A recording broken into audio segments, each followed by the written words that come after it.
अस्सलाम वालेकुम, कैसे हैं आप लोग सब? और सबसे पहले जी रमज़ान के महीने की बहुत बहुत बहुत मुबारक हो सबको, तमाम मुसलमानों को रमज़ानुल मुबारक बहुत मुबारक हो। और ये जी रहमतों का महीना है हमारा, बरकतों का महीना है और हमारे दस्तरख़ानों की रौनक का महीना है। अल्लाह पाक सबके घरों में रौनकें अता फ़रमाए, बरकतें अता फ़रमाए और पहला अशरा तो वैसे ही रहमतों का होता है। तो इसमें अल्लाह ताला हम सबको ढेर सारी रहमतें और बरकतें अता फ़रमाए और हमें नमाज का, तरावी का, कुरान पाक का पाबंद बनाए और हमें पढ़ने की तौफ़ीक अता फ़रमाए, हमें हिदायत वाली ज़िंदगी अता फ़रमाए। तो चलें जी, बहुत ही मुबारक महीने के पहले दिन से मैं शुरू करती हूँ, अपनी रिकॉर्डिंग स्टार्ट कर रही हूँ। व्लॉग तो मेरा पुराना है, तो चलें जी, शुरू करती हूँ अपना व्लॉग। और ये बिल्कुल जी मेरी रमज़ानुल मुबारक की सफाइयाँ चल रही थी, क्योंकि रमज़ान का महीना ऐसा होता है ना, उसमें हम लोगों को नमाज़ पढ़नी चाहिए, कुरान पाक पढ़ना चाहिए और सहरी, इफ्तारी इन सब में ही हमारा इतना टाइम हो जाता है कि फिर हमें सफाइयों का इन चीज़ों में भी अगर हम लोग लग जाएँ, तो फिर हम नमाज़ और कुरान पाक के लिए फिर उतना टाइम नहीं निकाल सकेंगे जितना हमें निकालना चाहिए। तो पहले से सफाई करने का बेनिफिट यही होता है कि आप ईज़ी होके जो है ना रमज़ानुल मुबारक में अपनी इबादत को कर सकते हैं। और यहाँ पे जी मैंने अपने तकरीबन काम कर चुकी हूँ, मैं तकरीबन काम 2-3 दिन पहले मैं स्टार्ट हुई थी और मैंने सब काम कर लिए। मैंने कर्टन्स वगैरह भी सारे उतार के धो लिए, वॉश कर लिए और इनको लगा भी दिया। अब मैं इनको दोबारा रमज़ान में, ईद में बिल्कुल भी नहीं धोऊँगी, क्योंकि इतने ज़्यादा गंदे नहीं होते हैं। तो 2-3 महीनों में, 4 महीने में मैं इस तरीके से वॉश करती हूँ। तो अब मैंने रोज़ों से पहले इसलिए मैंने वॉश कर लिए, ताकि मुझे ईद पे और पूरे रमज़ान में ना वॉश करने पड़े। अच्छा, यहाँ पे ये जो मैं कर रही हूँ ना, इस तरीके से एक बाँध के इनके क्लिप्स के अंदर कोई भी आप रस्सी ले लें या कोई कपड़ा इस तरीके से वो बाँध दें, कुछ भी आप लेके इस तरीके से आप कर देंगे ना, तो इसका फ़ायदा ये होता है कि आप जब मशीन में डाल रहे होते हैं ना, तो अक्सर ऐसा होता है कि आपके रिंग्स जो होते हैं ना, इसके क्लिप वो टूट जाते हैं। तो इसके अंदर अगर होगा ना, तो फिर इसी के अंदर टूटेंगे अगर टूटने हुए तो, और मशीन के अंदर नहीं जाएँगे, ख़राब नहीं होगी मशीन। और अगर जैसे अलग भी हो जाते हैं कपड़े से क्लिप या रिंग, तो फिर हमें मिल भी जाते हैं फ़ौरन, हम लगा भी देते हैं। तो मैं इसीलिए इस तरीके से करती हूँ, तो मैंने सोचा आपसे भी शेयर कर देती हूँ। तो चलें जी, बाबरकत महीना ये और इसकी सफाइयाँ मैंने स्टार्ट कर दी थी कि ताकि मुझे रमज़ान में ना करनी पड़े बिल्कुल भी। तो यहाँ पे जी पर्दे वगैरह भी मैंने निकाल दिए थे, वॉश करने के लिए डाल दिए थे, साथ-साथ मशीन लगाई थी, साथ-साथ किचन को भी देख रही थी। 2-3 दिन से कोई इतना काम था कि काम खत्म होने का नाम ही नहीं ले रहा था। अच्छा, इतने ढेर काम खत्म करने के बाद भी ना, जब बेड पे जाके लेटती थी ना, तो मुझे याद आता था, अरे ये काम तो रह गया, ये काम अभी बकाया है। मतलब इतना काम, इतना काम, इतना काम, पता नहीं कहाँ से आता है ये काम।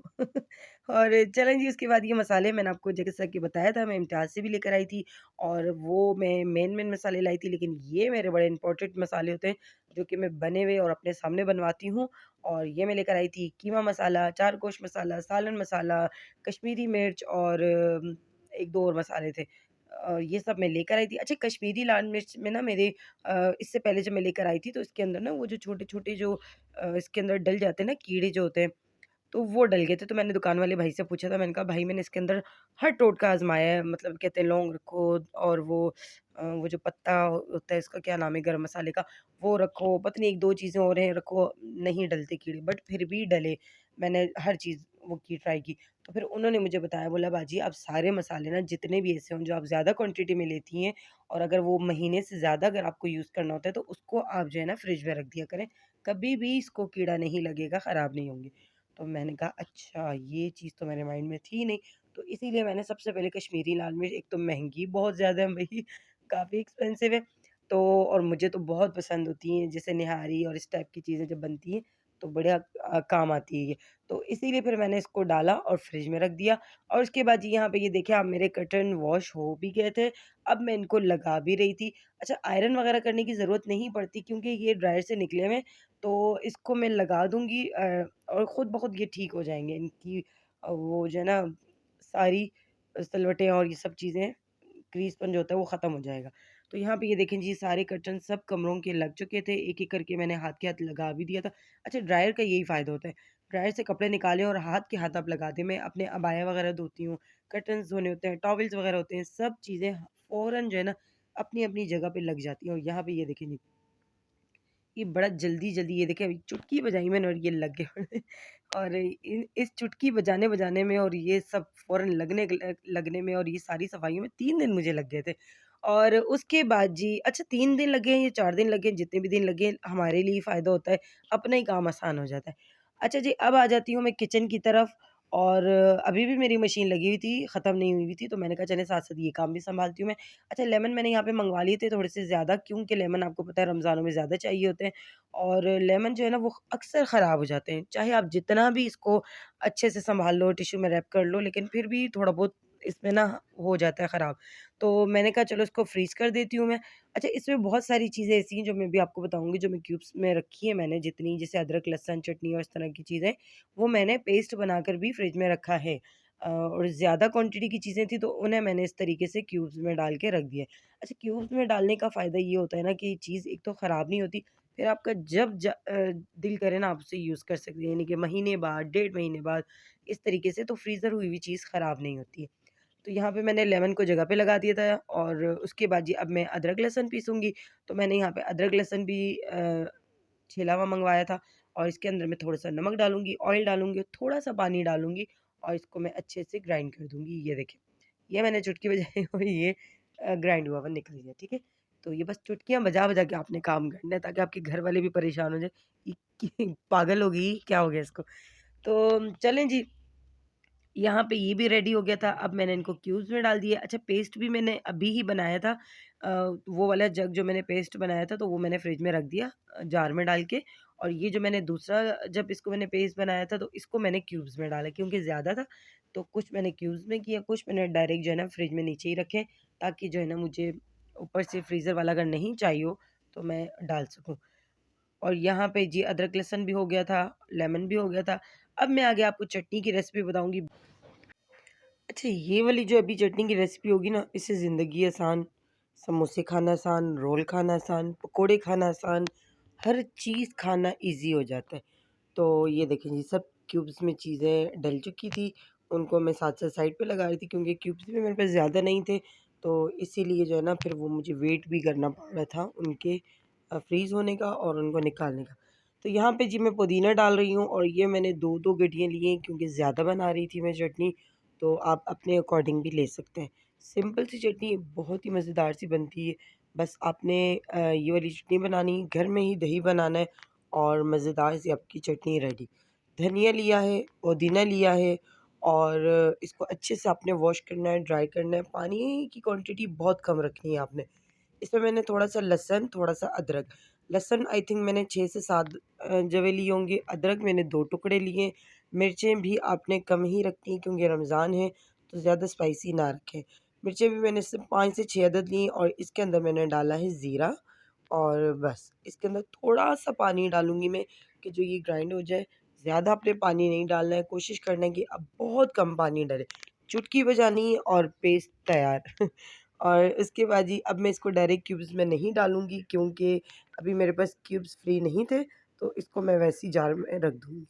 अच्छा ये मेरे पास जिंजर बच गई थी, इसको मैंने बचाई थी क्योंकि ये ज़रूरत पड़ती है वैसे भी और बहुत से कामों में, तो इसको मैंने इसी तरीके से बहुत सारे टिश्यू में रैप किए ताकि दोबारा नेक्स्ट टाइम ये काम आ सके। चलते हैं और किचन का हाल देखते हैं थोड़ा। मैंने और ये देखें, अब इनको मैं जगह पे लगाऊंगी बॉईल करने के लिए और देखते हैं अपना योगर्ट भी।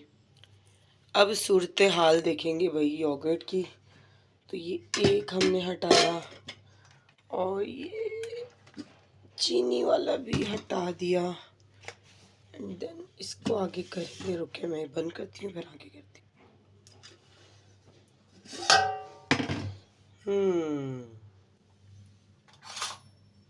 दिखने में तो कुछ अच्छा ही लग रहा है, ये देखें। अब बाकी बनेगा, हम इसको फ्रिज में रखते हैं। यम्मी, अब ये फ्रिज में जाएगा और बाकी फ्रिज में बनेगा ये। अच्छा जी वो मैंने फ्रिज में रख दिए और ये मेरे क्यूब्स रेडी हो गए। अब मैं इनको निकालती हूँ और फिर इनके अंदर ये जो मैंने चटनी रखी थी इसको भरती हूँ। अच्छा जी अब मैं डालूँगी इसको एक शॉपर में क्योंकि मेरे पास ज़िप लॉक बैग नहीं है।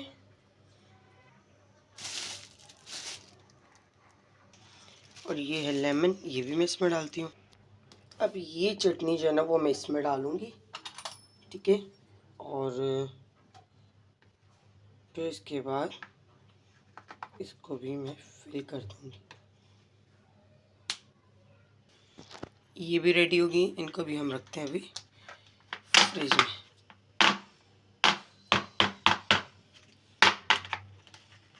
चलें जी, फ्रिज में रखते हैं इनको।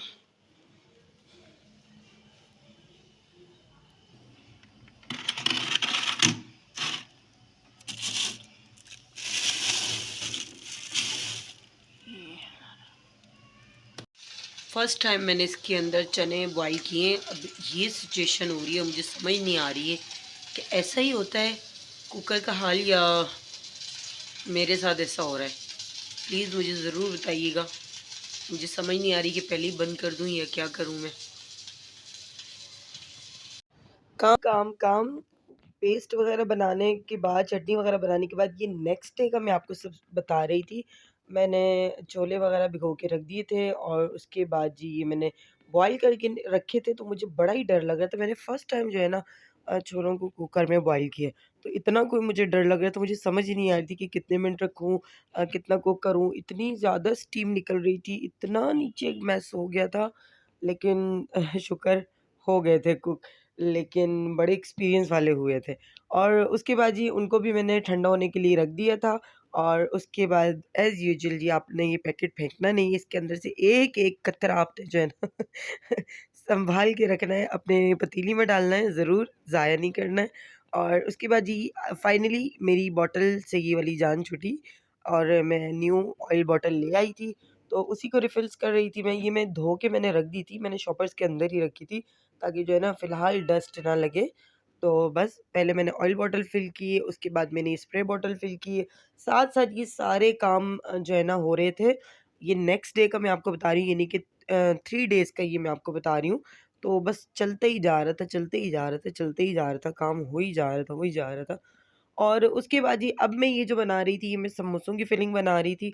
और इसके बाद अच्छा, समोसों की फिलिंग बनाने के बाद फिर मैंने कीमा भी रेडी किया था सहरी के लिए। ये था जी रमज़ान से 1 दिन पहले, जिस दिन हमने तरावी पढ़नी थी, ये वो दिन था, ठीक है। अब मैं यहाँ पे समोसों की फिलिंग बनाऊँगी। यहाँ पे समोसों के लीजिए आपने सिंपल सा मैंने कम ऑयल लिया है, उसके अंदर अदरक लहसुन डाला, फिर मैंने कीमा डाल दिया। कीमा आपने कोशिश करने की बिल्कुल बारीक लेना है। और उसके बाद इसको कीमे को अच्छे से फ्राई करना है और कीमे को आपने ढक के रख देना है पानी, ताकि खुश्क हो जाए। और उसके बाद फिर मैं जो है ना मैंने प्याज डाला है चॉप किया हुआ, और फिर मैं इसके अंदर सारे मसाले डाल दूँगी। मैंने इसके अंदर कीमा मसाला डाला है, आप इसमें सारे स्पाइसेस डाल सकते हैं। कुटी हुई मिर्च, लाल मिर्च, नमक, धनिया, ज़ीरा, गरम मसाला, इस तरह के सारे नमक आप डाल सकते हैं। मैंने कीमा मसाला डाला है, नमक डाला है, दैट्स इट। इसको मैं अच्छे से मिक्स करूँगी और दोबारा इसको मैं ढक के रख दूँगी। अच्छा, ज़्यादा इसको ढकना नहीं है, बस इतना ही आपने इसको स्टीम करनी है कि अंदर इसका जो है ना पानी बिल्कुल खुश्क हो जाए। ड्राई फॉर्म में होना चाहिए, पानी नहीं होना चाहिए। यहाँ पे मेरा फिलिंग रेडी हो चुकी थी। अब उसके बाद जी समोसों की पट्टियों की थोड़ी-सी मैं आयरन कर रही हूँ, क्योंकि इनको भी आयरन करना चाहिए। आयरन मैंने इसलिए की है कि इसको हल्का-सा आयरन करने के बाद ही पट्टियाँ खुद ब खुद इतनी प्यारी खुल जाती हैं, खुद ब खुद तो फिर भी नहीं खुलती हैं, हाथ आपको लगाना पड़ता है। और कहते हैं इंसान के खुद करने तक ना कोई भी काम नहीं होता है।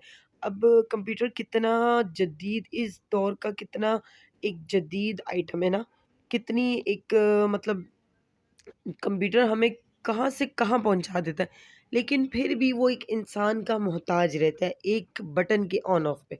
हम जब तक खुद उसको ऑन नहीं करते ना, तो वो कंप्यूटर भी ऑन नहीं होता है, जबकि वो हमें कितना कुछ सिखाता है, कितना कुछ देता है कंप्यूटर। कंप्यूटर से ज़्यादा मुझे लगता है इस दौर में जदीद कोई चीज़ ऐसी नहीं है। लेकिन उसको भी हमारी हेल्प की ज़रूरत होती है कि हम उसको ऑन करते हैं, उसका प्लग लगाते हैं। तो आपको खुद ही सब कुछ करना होगा, मेहनत करनी होगी। जी, इसके बाद फिलिंग रेडी करने के बाद मैं थोड़ी-सी ना रिलैक्स हो गई थी, भई काम फिनिश। लेकिन काम नहीं फिनिश था, मुझे फिर याद आया मैंने तो शीरा बनाया ही नहीं, जो कि मैं ज़रूर बना के रखती हूँ। अच्छा, शीरा बनाने से भी ना, जैसे आपकी चटनी बनाने से ज़िंदगी आसान, पकोड़े आसान, समोसे आसान, रोल आसान, इसी तरह शीरा बनाने से आपकी ऑल टू ऑल शरबत आसान, ठीक है? जितने भी आप शरबत के आइटम बनाएँगे ना, सब आसान। आपकी नोरस आसान, आपकी टैंग आसान, आपका कोई भी शेक मतलब कि आपने एक दफ़ा शीरा बना के रख दिए बस, उसके बाद आपको क्वांटिटी का एक होना चाहिए, हिसाब होना चाहिए कि भई मैंने इतना इसमें डालना है। एक बार अगर आपको कम ज़्यादा लगा तो नेक्स्ट टाइम आप उसको थोड़ा-सा कम डालिएगा या ज़्यादा डालिएगा। तो उससे भी बड़ा ईज़ी हो जाता है, वो जो चीनी को हम पतीलों में घोल के रखते हैं और उसको वेट करते हैं कि भई ये सॉफ्ट हो जाएगा, फिर हिलाना, फिर ये, तो उससे थोड़ी जान छुट जाती है। तो फिर मैंने यहाँ पे शीरा भी तैयार कर लिया था, ठंडा होने के लिए रख दिया था और ये मैं सुबह जो लगी थी, सुबह का मैंने आपको बताया था जो मैंने छोले रखे थे रात में भिगो के, फिर मैंने दही आपको बताया उसको मैंने रखा था। अब ये जो मैं समोसों की फिलिंग बना के अब मैं पट्टियों में लगाऊँगी, तो ये था जी रात का वक़्त। तो इतना स्पीड में जो है ना वो टाइम गुज़रता है और काम में आपका टाइम पता ही नहीं चलता है, लेकिन काम फिर भी ख़त्म नहीं होते ज़िंदगी के हमारे। तो चलें जी, बातों ही बातों में सारे काम हो चुके थे और अल्हम्दुलिल्लाह से जी इसके बाद मैं आपको रमज़ान का व्लॉग दिखाऊँगी कि अपनी नमाज़ हमने ज़रूर पढ़नी है और तरावी का हम लोगों ने सब ने ख़्याल रखना है, कोशिश करनी है कि तरावी हमारी ना रहे। क्योंकि अक्सर हमारे माइंड में ये चीज़ होती है कि तरावी हम पे फ़र्ज़ तो नहीं है, सुन्नत है, तो अगर हम फ़र्ज़ समझ के पढ़ेंगे, तो हमें वो मुश्किल भी नहीं लगेगी और हम पे पढ़ना भी फ़र्ज़ हो जाएगा। तो तरावी के बगैर तो भई ना ईद है, ना रमज़ान है, मज़ा ही नहीं आता। तो कोशिश करें हम सब कि तरावी हमारी ना रहे, नमाज़ें तो हम पढ़ेंगे ऑब्वियसली क्योंकि नमाज़ें तो हमने छोड़नी नहीं है, नमाज़ नहीं तो रोज़ा क्या। तो तरावी भी ज़रूर हमने कोशिश करनी है कि पढ़ तो चलिए सब अपनी दुआओं में याद रखिएगा। व्लॉग को एंड करते हैं। अल्लाह हाफ़िज़।